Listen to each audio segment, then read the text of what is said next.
James from Old Mill Creek, Illinois, has a question about painting. No, he's painting aluminum siding, Tom. Okay. So James writes, I'm curious if there's a best way to paint it. I've asked people at the home centers, and he says, and they tell me pretty much any exterior paint will do. Does it need to be primed? Does it be better to spray, brush, or roll? Tom, what say you?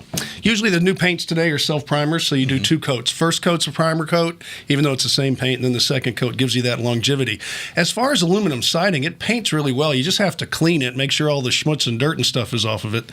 And then there's a metal siding paint that's made specifically for that. It's a little bit different where here in Houston, we would use it on our metal garage doors and gutters and things like that, because metal will expand and contract a little more, so it's a little more pliable, although good quality house paint on the outside will also work. But I'd go that little extra expense, maybe a few dollars more a gallon for the metal siding paint. You're going to prime it before you put that on? That's the first coat. You're going to wash it, first coat, second coat, and it'll hold paint for a long time. Right. You will find answers that hold a long time, too. How's that for a segue? Send them to us at HomeShowRadio.com using the Ask Tom tab. And while you're here, look at our other videos and maybe even subscribe to our channel.